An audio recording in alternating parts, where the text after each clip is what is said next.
Iran और America के दरमियान हालिया तनाज़े से एक ऐसी खबर सामने आई है जिसने दुनिया भर के डिफेंस माहिरीन को हैरत में डाल दिया है।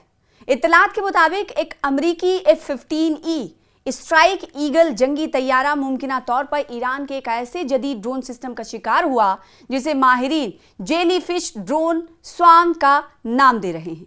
अगर ये दावा दुरुस्त साबित हो जाता है तो ये सिर्फ एक जंगी तैयारी की तबाही नहीं बल्कि जदीद फिजाई जंग के पूरे मंजरनामे में एक बड़ी तब्दीली समझी जाएगी। नाज़रीन, अप्रैल में अमेरिका और ईरान के साथ जारी कशीदगी के दौरान अमेरिकी फिजाइया का एक F-15E स्ट्राइक ईगल तैयारा ईरानी हुदूद में गिरकर तबाह हो गया था। ये पहला मौका था जब ईरान के साथ बराह रास्त तनाज़े में किसी अमेरिकी जंगी तैयारे को मार गिराया गया था। उस वाक़े के बाद अमेरिकी हुकूमत ने तैयारे की तबाही की असल वजह के बारे में खामोशी इख्तियार की। ताहम अब अमेरिकी मीडिया में शाया होने वाली एक रिपोर्ट्स ने एक नया इंकशाफ किया है। रिपोर्ट्स के मुताबिक हादसे से बच जाने वाले अमेरिकी पायलट ने अपनी इब्तदाई ब्रीफिंग में बताया कि उसने आसमान में एक गैर मामूली मंजर देखा। पायलट के मुताबिक मुतादिद ड्रोन एक दूसरे से जुड़े हुए थे और एक ही जिस्म की तरह हरकत कर रहे थे। इन ड्रोन्स की साख्त दूर से किसी जेली फिश या समुद्री मखलूक जैसी दिखाई दे रही थी।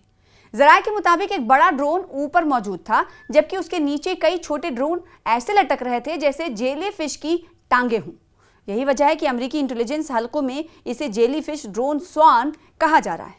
पायलट ने अपनी ब्रीफिंग में दावा किया है कि जब वो तैयारे से इजेक्ट कर रहा था तो उसे आसमान में ड्रोन्स का एक पूरा जाल दिखाई दिया जो एक फिजाई बारूदी सुरंग के मैदान जैसा महसूस हो रहा था।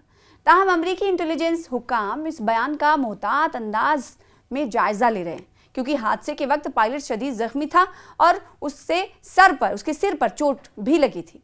अब सवाल ये कि आखिर ये जेली फिश ड्रोन स्वार्म होता क्या है, इसके बारे में जान लेते हैं। दिफाई माहिरीन के मुताबिक ये दरअसल एक जदीद ड्रोन नेटवर्क है जिसमें एक बड़ा मदरशिप ड्रोन मरकजी कमांड प्लेटफॉर्म के तौर पर काम करता है जबकि मुतादिद छोटे ड्रोन उसके साथ जुड़े रहते हैं।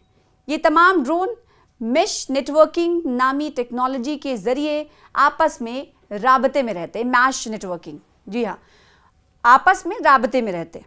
इस टेक्नोलॉजी की खास बात यह है कि अगर नेटवर्क का कोई एक हिस्सा नाकारा हो जाए तो बाकी ड्रोन एक दूसरे के साथ राबता बरकरार रखते हुए अपना मिशन जारी रख सकते हैं।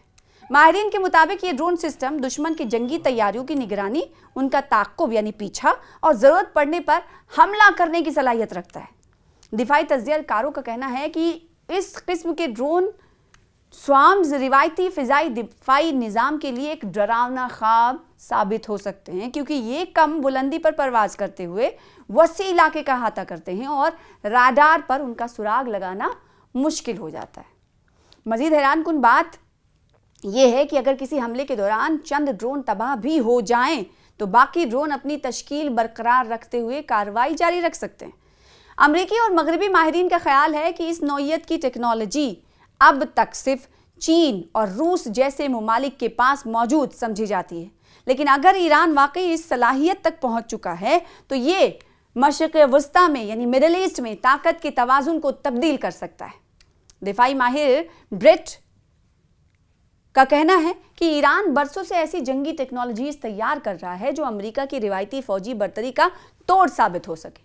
दूसरी जानिब दिफाई माहिर ईमा बेट्स के मुताबिक ऐसे ड्रोन स्वार्म्स का मुकाबला करने के लिए अरबों डॉलर के नए दिफाई निज़ाम दरकार होंगे। नाज़रीन, ईरान ने अमरीकी तैयारे को मार गिराने के बाद सिर्फ इतना कहा था कि एक नए फ़िज़ाई दिफाई निज़ाम का इस्तेमाल किया गया है। ताहम तेहरान ने इस बारे में मज़ीद तफसीलात जाहिर नहीं की थी। अब दुनिया की नज़रें इस सवाल पर जमी हुई हैं कि क्या वाकई ईरान ने एक ऐसी जदीद ड्रोन टेक्नोलॉजी हासिल कर ली है जो मुस्तकबिल की जंगों का रुख बदल सकती है, या फिर ये अमरीकी पायलट के मुशाहिदे की एक मुतनाज़ा तशरीह है। जवाब जो भी हो, एक बात वाज़ेह है कि जदीद जंगें तेज़ी से ड्रोन्स, मसनूई जहानत और खुदकार हथियारों की तरफ बढ़ रही और आने वाले बरसों में मैदान जंग पहले से कहीं ज़्यादा पेचीदा और ख़तरनाक हो सकता है। फ़िलहाल इस खबर में इतना ही। दीजिए मुझे इजाज़त और आलम इस्लाम की तमाम खबरों के लिए देखते रहिए न्यूज़ 18 उर्दू।